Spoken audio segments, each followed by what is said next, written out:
Hola, buenas a todos. Hoy estoy con, como diría yo, un viajante hipertérito, o sea, una persona impresionante para mí, que lo descubrí por casualidad y me quedé totalmente enganchado. Es Nelo.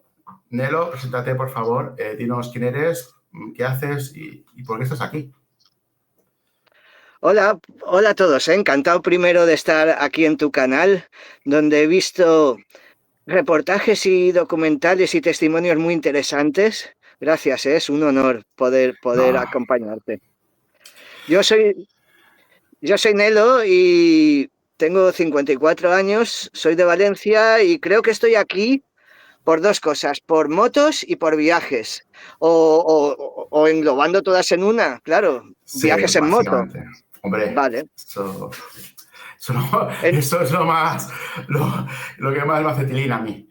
Los viajes vale. y las motos, las dos cosas. Porque Muy creo bien. que el viaje en moto es un viaje bastante particular, es una forma de viajar bastante auténtica, ¿no? Es de las pocas cosas ya que quedan en esta vida, ¿no? De decir que es totalmente no ficticia, ¿no? Porque por mucha moto que tengas o por mucha cosa que vayas, siempre que viajas en moto es un viaje bastante auténtico, es decir, te tienes que mezclar el ambiente, con el sistema, con la gente, porque no es lo mismo que viajar mejor en avión, que llegas al sitio, te meten así y vas al sitio y te vuelves ahí. Entonces, hasta llegar al sitio es un proceso, ¿no? Es como la aliada, ¿no? O sea, más que el viaje al sitio, el viaje en sí es el viaje en sí. Es decir, es cómo llegas al sitio. Y creo que hoy en día la gente que viaja en moto, primera, que tiene que tener un buen culo, ¿eh?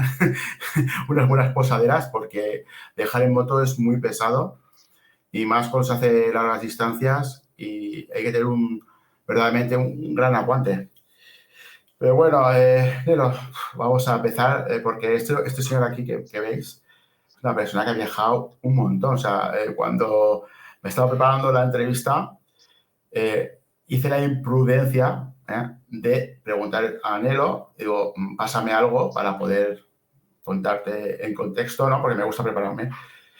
Y me pasó una página, un blog que tiene maravilloso, con unas reflexiones muy bonitas, e incluso hay cosas que me han sacado la lagrimita, ¿sabes? Y me pasó una página suya que se llama viajemorevienta.es, ¿vale? Que tenéis un blog maravilloso, de pues, más de entre 15 y 20 destinos en el mundo. Y claro, yo que me estoy acostumbrado a prepararme un poco las entrevistas, claro, y toda esta ingente cantidad de información, dije, madre mía, ¿sabes? Esto es más duro de lo que yo pensaba. Y nada, pues nada, vamos a empezar, Nelo, porque tengo muchas ganas, sobre todo, sabes que te he contado antes que a mí mi pasión es ir al este, ¿no? O sea, soy un poco Marco Polo, pero siglo XXI, ¿no? Y nada, sobre todo, mira, hay un tema que es bastante reciente, que sé que ha sido a Ucrania, fue en 2019, ¿no? Antes de toda la movida esta. Y me gustaría, porque todavía lo que era Odessa y todo esto todavía no estaba en manos de Rusia, ¿no? Me parece, o ya estaba en No, manos de no, Rusia. no, no, era un país en paz totalmente. Vale. Entonces, cuéntanos, ¿cómo llegas ahí? ¿Qué te vistes? Porque, claro, recientemente había sido Zelensky, digamos, como presidente, porque es un presidente bastante poco habitual. Por lo menos para mí personalmente fue una sorpresa de dónde venía y lo que ha hecho, ¿sabes? Teniendo comparaciones a nivel personal, yo pienso, ¿no? Foráneas de aquí de España, no creo yo que esto hubiera pasado aquí en España, ¿vale? Entonces, cuéntanos cómo llegas ahí, qué te vistes, qué país te vistes. Es interesante Ucrania, digamos, a nivel visual, turístico, de viaje en sí. ¿Qué tenemos en Ucrania? Cuéntanos. Bueno, la primera vez que llegué a Ucrania llegué por la frontera de Rumanía mucho antes del 19. No sé qué año sería, igual era 2014 o algo así. Y encontré un país muy natural, muy auténtico, sin viajeros y sin nada. Allí estaba todo el mundo a su bola, un país bastante pobre, y luego ya con los años volví en el 2019 y esta vez sí que lo recorrí un poco más, no solamente me di una vuelta. ¿Tú me Sí, sigues viendo? sí, sí, claro, claro. Vale, vale, es que ahora me veo yo solo. Claro, tanque, estoy haciendo, estoy haciendo cambio de cámara. Dime, Ah, dime. vale, estás haciendo también de cámara. Vale, pues vuelvo a empezar.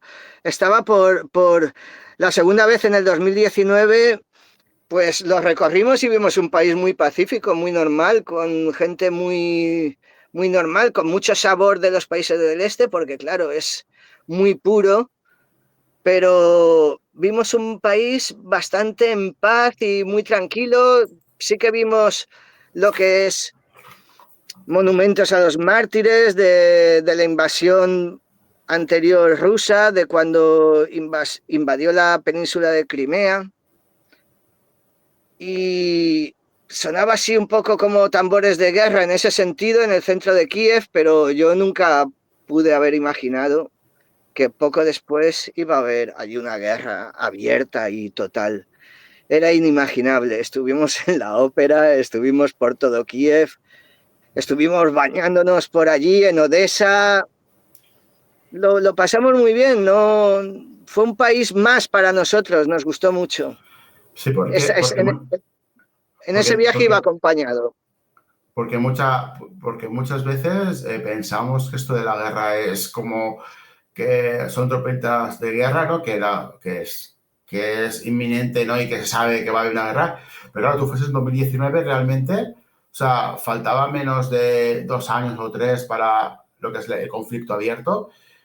Y realmente, o sea, ya había, en 2014 había habido un conflicto, ¿no? Que habían ya, las fuerzas rusas habían tenido anexiones y tal, pero Ujú. realmente, o sea, eso es para pensárselo, ¿no? Es decir, cuando tú vas a un país que realmente en menos de año y medio o dos tiene un conflicto, o sea, un conflicto eh, de guerra, ¿no? Y realmente tú no te das cuenta de que realmente está, o sea, sí que notas un poco la ambiente, pero no te lo esperas, es decir, con lo cual no es tan fácil de distinguir, ¿no? En el momento, porque se ve, como siempre me he preguntado, ¿no? ¿Cuál es el momento que tú, como persona, sabes que en tu país va a haber una guerra, ¿no? Es decir, tú estuviste ahí, realmente era como una vida normal, ¿no? Puede ser sorpresa, puede ser suponer una sorpresa, una guerra, ¿no? Mm. Luego también he viajado por países que estaban más o menos en guerra y la guerra solo es en sitios puntuales, en momentos puntuales. Aunque en esos países que estaba así como en guerra, sí que hay un ambiente como prebélico que desde luego en 2019 Ucrania para nada. Allí estaba todo el mundo la mar de feliz, buscándose la vida bastante porque es un país complicado, son bastante pobres y la gente se tiene que buscar bien la vida allí. Y no es un país fácil, pero de ahí a que tuvieran una guerra, desde luego era inimaginable. Igual para los expertos que saben de, no sé, de cosas internacionales, sí que lo podían prever. Yo desde luego no, para nada. Y qué te viste? O sea, que el viaje por Ucrania, digamos, que realmente, ¿dónde estuviste? Aparte de Odessa, que es lo que yo he leído, ¿no? ¿En qué sitio más estuviste? ¿Entraste más, digamos, al interior norte del país? ¿O qué hiciste ahí exactamente? Yo siempre entro por la frontera rumana, en un pueblo que se llama Sighetu Marmati, que eso es el corazón de la Maramures del norte de Rumanía. Y siempre entro por allí porque en el 94 y 95, 96 también estuve viviendo por allí, porque llegué allí en moto con una GSX-R de 7,5 en el 94, con una GSX-R de 7,5 del 91. Llegué en el 94 y claro, allí fui a hacer una foto y puse el caballete mal de la moto y la moto se me cayó sobre un lado y me quedé sin embrague y sin cambio de marchas. Y entonces le pedí las piezas a mi padre en España y tardaron 2 meses y medio en llegar. Y, y 2 meses y medio, ¿sabes? Venían en trenes que les llamaban los borregueros. Y tardó 2 meses y medio en llegar las piezas y entonces me quedé yo a vivir en Rumanía. Pasó ya puestos, me tiré allí unos meses más. Y entonces siempre veía a Ucrania desde el otro lado del río. Era una frontera que no podía traspasarse. Todavía hacía poco que había caído el telón de acero y no podía cruzarla. Y por eso las próximas veces que entré en Ucrania siempre fue como vengándome un poco de no haber podido cruzar en mi época, en aquella época, el río, pues siempre lo hice atravesando ese río. Y las 2 veces que he estado en Ucrania ha sido, he entrado y he salido por el mismo sitio, frontera terrestre con Rumanía. Porque pensemos que esa primera vez que tú estabas en Rumanía, en el año 94, prácticamente había caído la Unión Soviética en el año 89, ¿vale? 89-90, es decir, que estaba muy reciente. Rumanía no forma parte en absoluto de la Unión Europea y Ucrania aún menos, es decir, era totalmente postsoviético total, o sea, prácticamente era que para ser europeo tenías Si a mí algún me que otro dicen, problema. sí, si a mí me dicen que Rumanía va a ser parte de la Comunidad Económica Europea en los próximos 20 o 30 años, yo firmo donde sea que digo, afirmando que es imposible, que eso no iba a poder pasar. Pero mira, lo han Porque, hecho. digamos, cambiando un poquito, desviando un poco de tema, Rumanía, o sea, tú has estado varias veces, ¿no? Me has comentado, ¿no? Sí, El en año Rumanía 90. he vivido en Rumanía. Y realmente Rumanía, de un antes a un después, ha cambiado mucho porque, claro, tú sabes que aquí donde yo vivo, ¿no? Hay una comunidad rumana muy, pero que muy importante. Vamos, básicamente ha venido una provincia entera aquí a vivir. Entonces, ¿cómo está la diferencia entre España, digamos, del año 94 al año 2025? ¿Qué diferencias has visto tú en Rumanía? ¿Es fácil ir? ¿Es interesante ir a Rumanía? Rumanía como país en sí para visitar. Viene en coche, viene en moto, viene en avión. Sí, sabemos que tiene la Selva Negra, tiene una parte, la selva, ¿cómo se llama? La que está en el río, ¿no? O sea, una zona selvática muy importante, que hay osos, que es puesta la zona de Transilvania, ¿no? Toda esa zona. Cuéntanos, es interesante Rumanía para viajar, porque Sí, claro, si no lo conoces es muy interesante incluso hoy en día, porque no notas el cambio del no plástico al plástico en los ríos o de las tabernas rumanas al McDonald's de hoy en día. Porque cuando yo entré en Rumanía en el 94, aquello era como el siglo XVIII. No habían coches por la carretera ni nada. Algunos cuantos Dacia viejos que hacían de taxi y ni eso. La gente literalmente iba en carros de caballos. Literalmente. Y el vestido típico que hoy se ponen en las fiestas para celebrar sus festividades era el propio del día a día.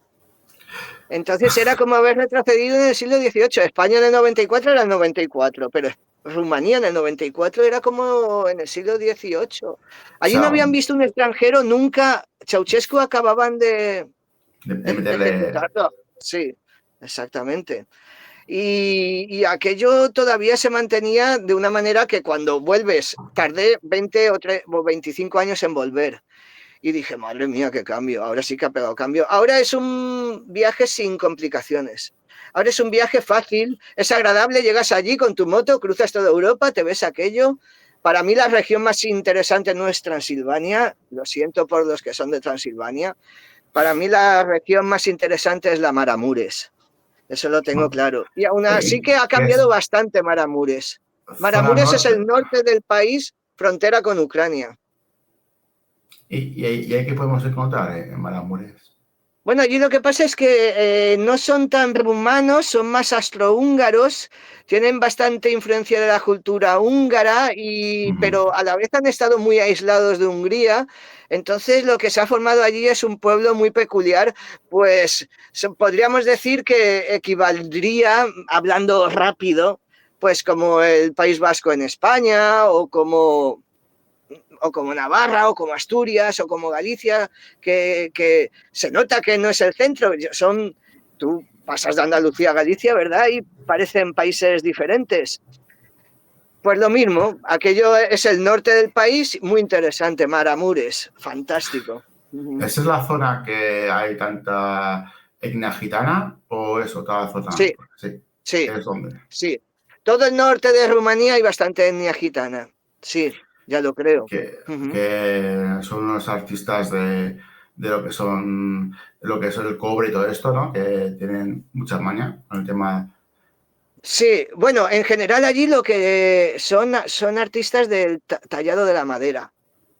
Allí las casas están talladas todas con ornamentos y hornacinas, sobre todo lo que son los portales, una puerta fuera de casa que no sirve en realidad para nada y tienen luego la valla y luego ya entras a la casa y todas esas puertas, ellos son unos verdaderos artistas de la madera, algo fuera de serie.